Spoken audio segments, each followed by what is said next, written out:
వాళ్ళు కూడా ఏ రోజుల్లో తినాలి, ఏ రోజుల్లో తినకూడదు, దేని మాంసం తినవచ్చు, దేని మాంసం తినకూడదు అనేటువంటి విషయాలు కూడా మనకి శాస్త్రాల్లో కనిపిస్తూ ఉన్నాయి.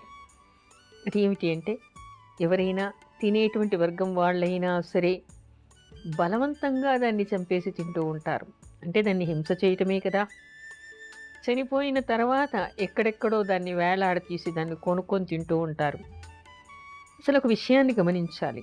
తినడం పాపము, దోషము అని శాస్త్రం చెప్తే, లాజికల్‌గా ఆలోచించగలిగేటువంటి శక్తి ఉన్నవాళ్ళు అది ఇష్టము అనేటువంటి ఇష్టాన్ని పక్కన పెట్టి ఒక్కసారి ఆలోచించండి. దానికి అదొక ప్రాణి. అది కూడా ఎక్కడెక్కడో ఏదో ఆహారం అది బ్రతికినప్పుడు తిని ఉంటుంది. అది తిన్నప్పుడు దానికి ఏమైనా రోగాలొచ్చుండొచ్చు కదా! అది కూడా ప్రాణి కదా! మీరు బయట కొనుక్కొని తినేప్పుడు అది బతికి ఉన్నప్పుడు దానికి ఏ రోగం ఉందో మీకు తెలుసా? తెలియదు. దాన్ని తెచ్చుకొని రుచిగా వండుకొని తింటామనుకుంటున్నారు కానీ, దానిలో ఉండేటువంటి రోగాలన్నీ కూడా మీకు ట్రాన్స్‌ఫర్ అవుతున్నాయి అనేటువంటి విషయం గమనిస్తున్నారా? లేదు. అది పక్కన పెట్టి దాన్నెక్కడో పెట్టడం వల్ల దాని మీద పట్టేటువంటి సూక్ష్మజీవులు, ఎన్ని సూక్ష్మజీవులు దానికి పడతాయి? ఒక తేనె, ఒక పాలు, ఒక పెరుగు అక్కడ వేస్తే ఎన్నో సూక్ష్మజీవులు, ఈగలు, దోమలు వస్తుంటాయి. అదేవిధంగా మృత కళేబరం మీద ఒక మనిషి చనిపోతే ఒక 10 నిమిషాలు కాగానే దాని చుట్టూ కూడా చీమలు, దోమలు చేరుతూ ఉంటాయి. ఈగలు వాలుతూ ఉంటాయి. అందుకని మనం ఐస్ మీద కానీ, లేదా ఈ రోజుల్లో కరెంట్ బాక్సుల్లో కానీ శివాల్ని పెడుతూ ఉన్నాం. అలాంటిది మరి మాంసం తినేటువంటి జంతువులది అలా వేలాడతీసి అక్కడికెళ్ళి కొనుక్కొని, వండుకొని తింటూ ఉంటారు. దాని మీద ఎన్ని సూక్ష్మజీవులు ఉంటాయో అది ఎవరైనా గమనిస్తున్నారా? అది లేదు. అంటే సైంటిఫిక్‌గా చూసినా కూడా దానివలన వచ్చేటువంటి రోగాలు, ఆ తర్వాత దానిలో ఉన్నటువంటి రోగాలు కూడా తినే వాళ్ళకి వచ్చేటువంటి అవకాశం ఉంది అని ఒక్క ఆలోచన చేసి చూడండి ఎలా ఉంటుందో. అది పక్కన పెట్టి మాంసం ఏ విధంగా తినవచ్చు, ఏ జంతువులది తినవచ్చు అని శాస్త్రం చెప్తోంది. తినగలిగినటువంటి వర్గాల వాళ్ళు కోడి మాంసం కానీ, మేక మాంసం కానీ ఇలాంటివి తినవచ్చుట. కానీ తినకూడనివి ఏమిటి? ఆవు, ఎద్దు, హంస, నెమలి, తర్వాత పిల్లి, పులి, సింహము ఇలాంటి జంతువుల మాంసం తినకూడదు అని. వీటన్నిటికీ నిషేధం అని శాస్త్రం చెప్తోంది. అయితే ఆ తినేది కూడా ఎలా తింటే పాపం వస్తుంది, ఎలా తింటే పాపం రాదు అనేటువంటి విషయం కూడా కనిపిస్తుంది. ఎవరికి? తినగలిగినటువంటి వర్గాల వాళ్ళకి. ఎలా తినాలిట? మీ అంత మీరు జీవహింస చేసి దాన్ని చంపి తింటే మీకు తప్పకుండా పాపం వస్తుందిట. ఎవరైనా మీకు ఇస్తే తింటే అది దోషం లేదుట.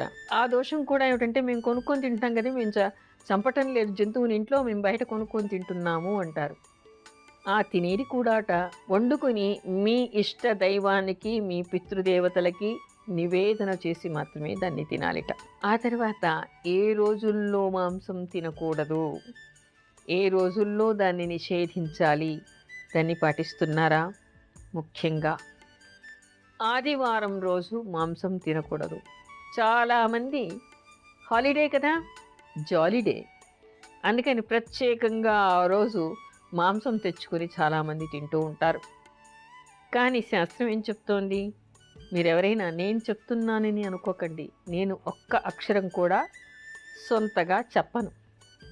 శాస్త్రంలో చదివినటువంటివి మాత్రమే నేను చెప్తాను. అంత దూరం ఎందుకు?